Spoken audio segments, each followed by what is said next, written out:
Welcome to the Purpose Pursuit podcast with me, Hannah Miller, and I am delighted to say that this is the first episode in a little mini summer series. You might actually not be listening to this in the summer and it's relevant for other times of life, but we thought over the summer we would do, punctuated with some guest episodes, 4 shorter episodes looking at these 4 concepts that begin with the letter R. Rest, reflect, read and reignite.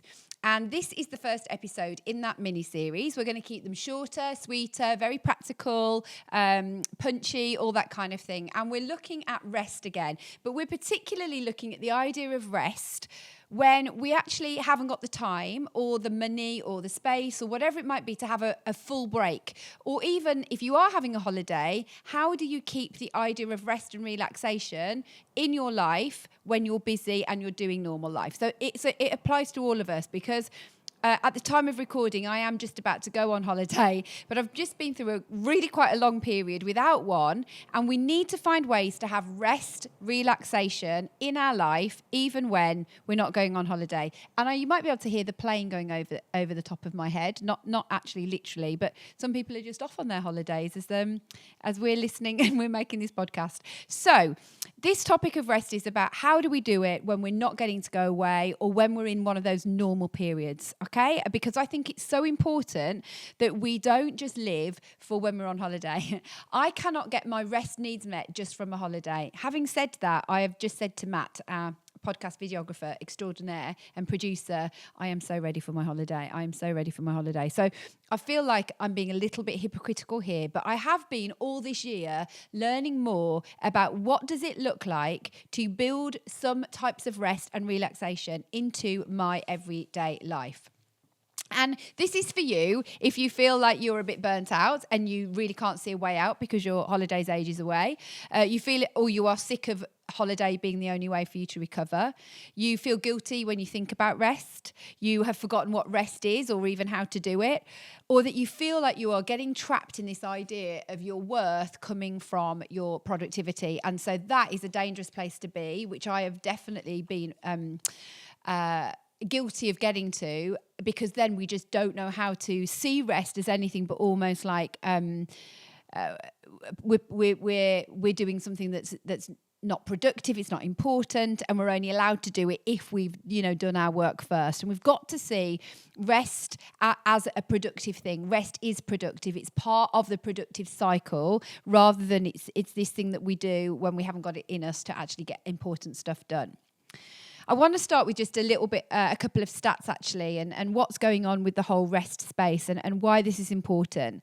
We talk about rest more than ever, and yet some of the ways we're living are increasing the cortisol in our life way beyond levels we've known before. And so although well-being and yoga and sleep and exercise are more on the agenda than I've ever known in my life, we've still got this glorification of overwork, our refusal to rest, and some challenges here. In America, nearly half of the people who work there fail to use their allotted holiday. And I know there's a bit of a different culture in America to the UK and to Europe, but I think even those of us who do use our allotted holiday, sometimes we're using it because we've got stuff to do, or we've got childcare to sort out, or we don't take it because we feel worried about how we are putting other people under more burden. If I take some time off, it's going to impact my colleagues because they're going to have to cover for me, and we don't want to get behind, and we're already very, very busy. And then we just end up doing more and more hours, which then can ironically mean that we have higher rates of burnout, which then mean people leave the workforce for a period of time because they're unwell. And that's a much bigger deal for colleagues and for your people around you than it would be if you just had your holiday. And there is some more data around, what is going on with this whole idea of cortisol in our body and the way that's impacting us. And again, I just wanted to kind of look at that a little bit. What happens is that with chronic stress that comes from the lack of rest increases at this sense of hormone levels in our body, like cortisol, and our digestive function slows down. Our stress levels are increased, and this fight or flight response response used to be something that was there for real perceived danger. But the problem is that we are getting stuck in a rut that means our body feels like it's in perceived danger all the time. And when we rest, and people who know a lot more than I do about this, in fact, I might try and get somebody to come on and do an episode with me about this. When we rest, we activate our parasympathetic nervous system. That's the opposite of the sympathetic nervous system, which is your fight or flight. So we need to do things that activate this parasympathetic part of our body. And I read a book called Burnout by two sisters with the surname Emily and Amelia Nagoski. And that book was one of the best explanations of what happens when we're under severe stress and burnout, and why scientifically we have to do things to break that cycle. And that's why the problem with living for your holiday is that you can't stay in a fight or flight period for 3 months, 6 months, 9 months while you wait for a week off. Because that is actually going to make you really quite unwell. And I'm saying this to myself, knowing that sometimes there are circumstances or seasons where, unfortunately, it is just hell for leather and there's not a lot you can do about it. But how do we, therefore, when we're in those kind of seasons, find rest and relaxation? So you might be somebody who at the moment has got young children and, you know, you feel like a rest is just going to the toilet and being able to lock the door. It might be that you're in a situation like me where you're juggling quite a lot of hats and there is some complex things going on for loved ones. You've had a bereavement maybe, which has meant that, you know, your life is a bit topsy-turvy. Perhaps you've got a new job that's got a lot of responsibility, or you've suddenly found yourself with a long commute or longer hours than you had before. It might be for whatever reason that you feel like you've got significant periods of time where doing rest feels very hard to do. And if you're anything like me, resting at home can be so difficult. I am absolutely terrible at resting at home. I find switching off on a Saturday in my home almost impossible to do. Not because I don't like my home, but because I'm just so aware of all the things there are to do. And I always get stuck in this trap of, I'll go and do X, Y, Z later when I have done this ABC first of all. And then what happens is it's 5 o'clock in the afternoon before I know it. And X, Y, Z took a lot longer than I thought. And ABC never happens. That has happened too many times. And then I get cross and then I get resentful. And it's really nobody else's fault but mine. And I've got to take responsibility for that to a level. And some of it is age and stage. Some of it is that, you know, my personal circumstances. But I'm sure you can relate to this idea of prioritizing all the stuff that's got to be done and then this moment of rest just not really coming. And why we have to learn from that concept that Chris Guillebeau talks about in his book, which is to pay yourself first. Pay yourself first is a phrase that's used when you've got your own business, and how important it is to make sure that you are paying yourself before you get, stuck into too many outlays in all sorts of different directions. And if we apply it to ourselves in the concept of rest, pay yourself first is do that thing that you need to do in order to build some rest into your life so that you can do all the other stuff. And if some of us could get that into our brains, and to be fair on myself, I do feel I've made some progress in this area, we would do a lot better. So, with that in mind, a really important question to ask yourself is, what do you need a rest from? Like, what is it you need a rest from? And I think this is such a good question because it's so easy to just think, I just need a rest from work. I just need some time off work. But that may not be your answer at all. Work might be a place of solace for you from a very difficult other situation that you're in. What is it that you need a rest from? Is it work? Is it parenting? Which obviously we can't just switch on and off. But, ask yourself hypothetically, is it a certain responsibility you've got?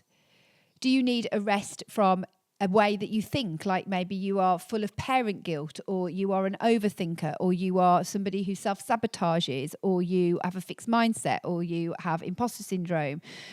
What is it that you need to take a break from? Maybe a pattern of unhelpful thinking. And I think this question, if we can stop and what's your gut level response to that? What do you need a rest from?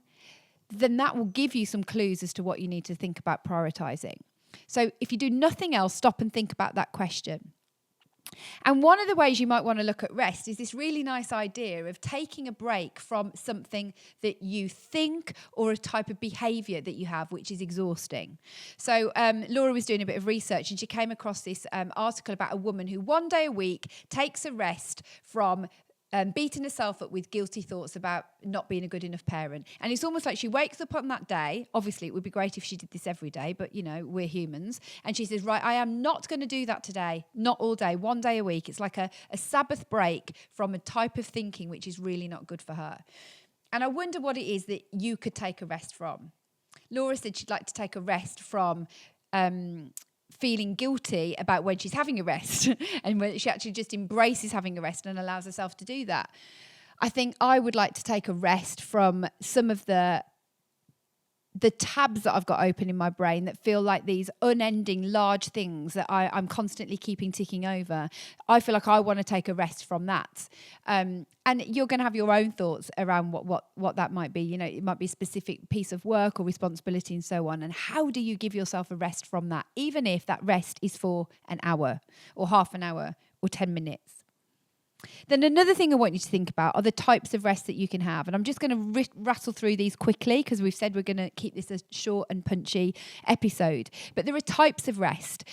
People talk about sleep a lot or people talk about exercise a lot. But that is not the sum total of ways to rejuvenate our body. We've got to think a lot broader than that. And, what is restful for you? The other day, I was making a banner to take to the airport for when Jude came back. And so I cut up a box and I covered it with paper and then I did the outline of these words and then I coloured them all in.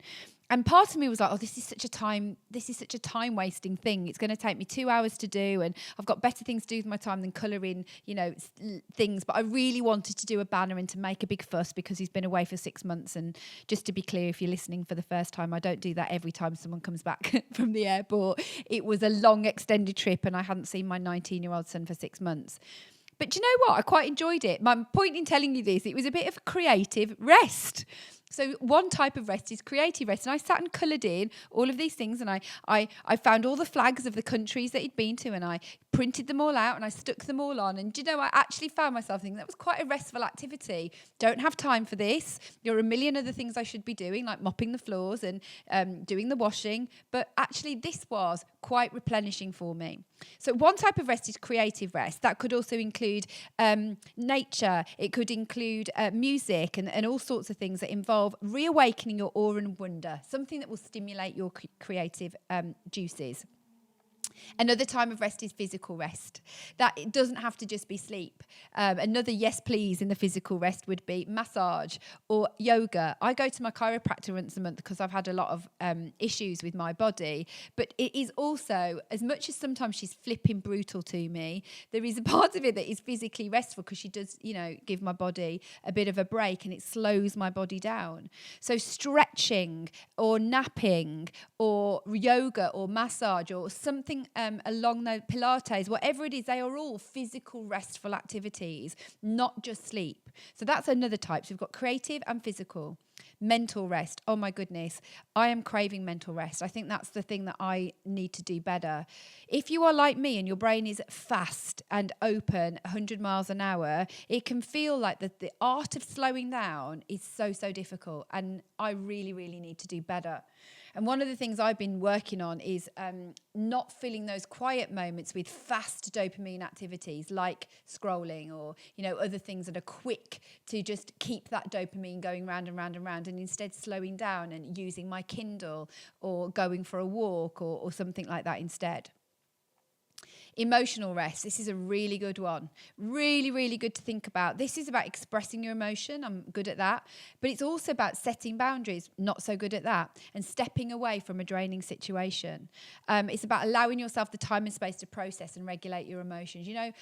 I find that quite difficult to do. And as I'm reading this and preparing for this, I think that learning to say, actually, I have reached my capacity here and I need to tend to my emotions and I need to step away from something that's draining doesn't mean that you won't go back into that draining situation. I've got a few clients with children who are incredibly neurodiverse. They cannot just walk away from those challenges and go, oh, I'm sorry, this is emotionally draining. But they might be able to step away from it and properly give themselves that emotional rest that they need to for half an hour or 24 hours with the support of the community around them. And allowing yourself the space and time to cry, to laugh, to process the emotions that you're feeling. Because if we don't, they spill out. I was crabby about something the other day, and it was another moment of this is unprocessed emotion. That is what's going on when we're like that. That is what we learn about the way we react. We know more about the way we behave these days. And so much of our difficult behavior is unprocessed emotion that we need to deal with so that we can then be present again. Sensory rest. This is about reducing overstimulation. That idea of, busy phones and TikTok and other things like that. But the opposite is to reduce stimulation. It's to dim the lights down, to have a quiet moment, to go and get in nature. I have become in this season quite obsessed with earplugs. I wear at bedtime. I wear a hair mask because my hair is actually curly. So I know it doesn't look curly, but it is. But I wear a silk mask on my head. I wear a silk eye mask, and I wear loop earplugs. So I look like I have entered some sort of I look ridiculous. I look like a silky baker. That's what I look like, who's also got no ability to see or hear. And that's how I like to sleep. And I've found in this last year where there's been quite a lot going on, my need for earplugs to be in at other times of day, like my AirPods in my ear without any music on, I've just needed to reduce stimulation. And it's been really good for me to just dim it a little bit, dim the noise. Again, you can't do that when your toddlers are racing around, and I get that. But there are times when we can reduce sensory input, and we can make that choice. So the question isn't what can't you do in your life stage, it's what can you do? What is available to you in your situation, and take it. Do the thing you need to. I think you can get loop earplugs now that are literally designed for parents they're not the bedtime ones. They just dull sound a little bit, or they just allow you to cope with the stimulation of the world a little bit better. Social rest. This is about being in social interactions that are supportive. It's about getting away from the things that feel social obligations or that are draining for you, and getting that social balance right for you. For some of you, it will be, I need to connect with more people. For some of you, it will be, I've connected with too many people and I need to be with my people and only those. And then finally, we've got spiritual rest. And this is about, for me, I'm a person with a deep personal faith as a Christian, but for you, that could look different. It's about getting connected to something that's bigger than you. That is what spiritual rest is. It's the idea of purpose, of belonging, of faith. It could involve prayer. It could involve meditation. It could involve getting out into nature. It could involve reflective processes, or spending time with something that's deeper or slower, or poetry or scripture. It's this idea of connecting the dots to humanity and beyond, something bigger than you that restores and rests your soul. So as you listen to that list, you might think, which one of these can I take today? Creative, sensory, emotional, mental, physical, social, and spiritual. And however busy your day is, what is it that you can build in? Now, two last things I want to say before we finish. Main thing I want to mention. I mentioned Emily and Amelia's book, Burnout, The Secret to Solving the Stress Cycle. And there was a very interesting bit of theory in there that I thought we could think about how we apply. 42% of the day, is the necessary portion that we need of rest to function optimally. That works out at about 10 hours per day dedicated to rest in its various forms. Okay, let me say that again. 42% is the necessary portion of the day that we need for rest so that we can function optimally, which is about 10 hours per day dedicated to rest in its various forms. Now, before you panic, and if you're listening to this while you're driving, before you crash the car or burst into tears, it doesn't mean 10 hours of sleep, and it doesn't mean 10 hours of leisure time. Because I am not at that point. And in fact, the data suggests that the average adult is getting less than 6 hours sleep. So if you're not even getting enough sleep, you are going to really struggle to fit in all this leisure time as well. We need to think about this as 42% of a week rather than a day. So if you have a busy day, we can put something back in the tank on another day. So rather than panicking, I can't find 10 hours in every day, maybe look at your week and think, what does 42% of a week look like? And how can I balance this out over several days to feel that maximum benefit that we're talking about? Nagoski wrote this in the book. We've established by now that stress is a physiological phenomenon that impacts every system and function in our bodies, including immune system, digestive functioning, and our hormones. To keep those systems in full working order, our biology requires that we spend 42% of our lives maintaining the organism of our physical existence. Now, you can get away with resting less than that for short periods, but we will eventually pay the price for that. So we do have times of urgent deadline. You know, when I was writing the book, I was working a lot of hours, but it's not a long-term strategy for success. So this is just an example of how the 42% rule could be broken down. This is just to make it feel a little bit more realistic to you. 8 hours of sleep, give or take an hour. 20 to 30 minutes of stress-reducing conversation with your partner or a trusted loved one.